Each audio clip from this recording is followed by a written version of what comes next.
Bueno, lo decíamos hace minutos, el dólar superó la barrera de los 60 pesos. Y además hay que remarcar esto, ¿no? Porque el Banco Central salió a vender ayer y también salió a vender hoy. Ahora vamos a presentar a Pablo Chena, que es economista. Gracias, Pablo. Y también está Pablo Carrasco, analista político. ¿Cómo ves la situación de la divisa norteamericana en la Argentina? ¿Crees que en los próximos días o de acá a octubre va a seguir en alza el dólar? Y el problema es que el gobierno ha perdido toda credibilidad. Es decir, la CUNSA dio una conferencia de prensa diciendo que el gran objetivo de la política económica iba a ser contener el tipo de cambio. Como pierde credibilidad y ya no puede, tiene una debilidad tal que no puede coordinar expectativas, cada uno de los ruidos financieros que aparecen en la economía se trasladan en este indicador que es el precio del dólar. Y para frenar el nivel de cotización, el único que sale a vender es el Banco Central con el único instrumento que le ha quedado. Recordemos que antes lo que hacía era subir la tasa de interés.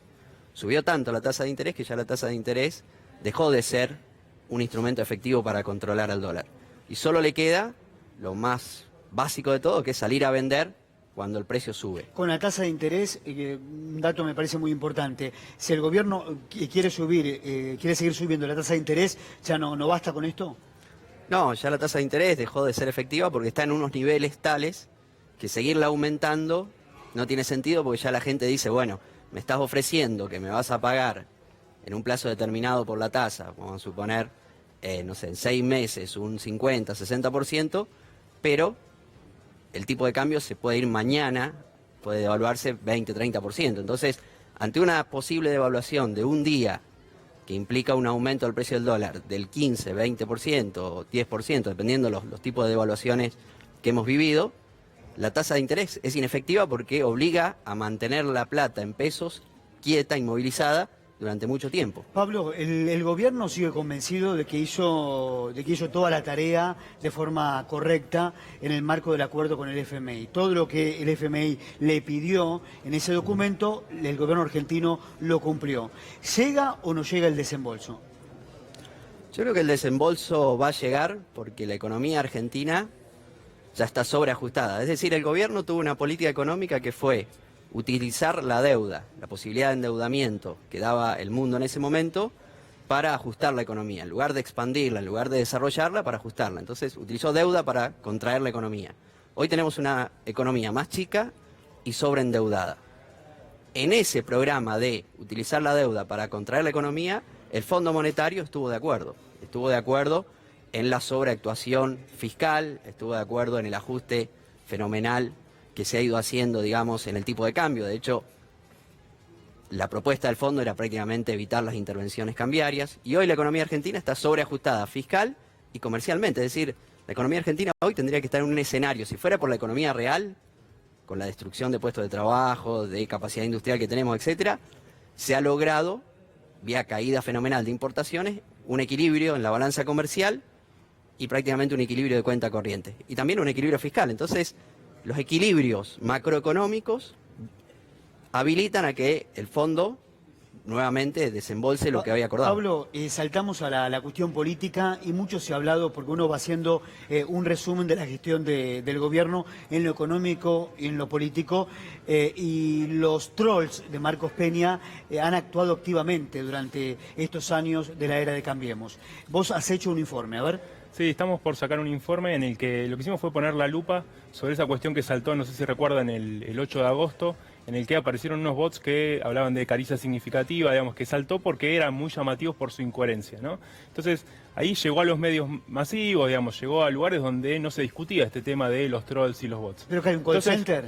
Entonces, lo que nosotros hicimos fue tratar de poner la lupa sobre eso para ver cómo funcionaba. Entonces, lo que hicimos fue analizar 500.000 de tweets de las últimas iniciativas que tuvo Cambiemos en las redes, el yo voto a Mauricio Macri, el hashtag FraudeK y el 24 de agosto ahora en la movilización.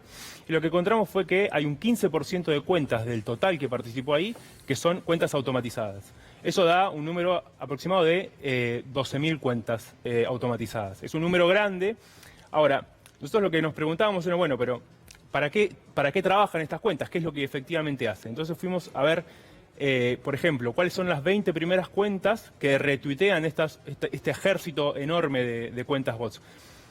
Y entre esas 20 cuentas, lo que vemos es que hay funcionarios de Cambiemos, trolls de Cambiemos y algunos usuarios que son usuarios reales también que apoyan al gobierno nacional. Y lo que se visualiza ahí es que, digo, no es que los trolls funcionan al azar o, digo, en toda conversación de Twitter hay trolls, sino que lo que vemos es que efectivamente funcionan como asistencia de un conjunto de cuentas que no tienen la función de retuitear y dar interacciones como sí tienen los trolls, sino que lo que hacen es retuitear a las cuentas que producen los contenidos con las líneas discursivas que tiene este gobierno. Pablo, y físicamente los trolls de Marcos Peña actúan desde un lugar, ¿tienen oficinas, por ejemplo? Esa investigación periodística no la hemos hecho, la verdad que yo no lo puedo asegurar. Lo que sí, digamos, en esta investigación lo que hemos hecho es buscar los indicios que nos permitan identificar que se trata de una organización. Digo, no es que hay, digamos, comportamientos aleatorios, sino que lo que están haciendo es un conjunto de cuentas produce contenidos y los publica y otro conjunto viene desde atrás y les da mayor impulso, digámoslo así. Yo aprovecharía, Adrián, tenemos un analista político, tenemos un economista, para ver si entre los dos podemos sacar la siguiente conclusión. Los días inmediatamente posteriores a la elección fueron realmente caóticos con un presidente fuera de sí, un día emocionalmente inestable, otro día... La famosa conferencia del lunes. Sí, bueno, la conferencia del lunes, por supuesto, pero después que parecía estar deprimido, que parecía estar compungido, bueno... Pasados esos días, hubo una instancia de cierta calma que creo que se tradujo en los mercados, que tuvo que ver con las dos conversaciones telefónicas que mantuvieron el presidente Mauricio Macri y Alberto Fernández, el candidato más votado en las primarias. Fueron 2 días donde esas señales que se emitían desde la política parecían tener un correlato en el mercado, en el tipo de cambio y hasta incluso en la consideración del Fondo Monetario. Ahora, después, a partir de estos últimos días, parece que todo volvió a desmadrarse, parece que el presidente volvió a elegir la senda de la confrontación, entendiendo que quizás de ese modo pueda de alguna manera reeditar su campaña electoral o en todo caso, si va definitivamente a perder Juntos por el Cambio, hacerlo con una suerte de épica que le dé sobrevida a la expresión política de Cambiemos más allá de esta elección. Pero en ese contexto, la pregunta que le quiero transmitir a los invitados es, en ese contexto, ¿hay forma de encauzar una eventual transición, un tránsito hacia octubre y eventualmente hasta diciembre? Y es un contexto complejo porque se agrega este actor que es el Fondo Monetario Internacional. Es decir, la transición depende de un desembolso muy concreto del Fondo Monetario, de esos 5.400 millones, porque la Argentina tiene vencimientos de acá a fin de año en dólares que rondan los 9.000 millones. Perdón, y agrego, un actor como el Fondo Monetario Internacional que vino a la Argentina fuera de la programación de las misiones. Vino a la Argentina estrictamente para reunirse con Alberto Fernández. Es decir, su objetivo prioritario, el objetivo de Alejandro Werner y de Roberto Cardarelli, fue ver al candidato más votado. No fue auditar las cuentas, auditar las metas, el cumplimiento de las ¿Esta reunión no metas. estaba programada entonces? No, esta reunión se le informó al gobierno nacional, el gobierno la dio a conocer, estaba terminando de abrocharse la fecha, pero fue estrictamente para reunirse con Alberto Fernández. Pablo... A ver, me parece que en ese contexto lo que podemos ver es que apenas terminada la elección el domingo, la primera reacción de Macri es la de un candidato a la presidencia y no la de una figura presidencial que está en un contexto de crisis en la que tiene que transmitir tranquilidad, ¿no?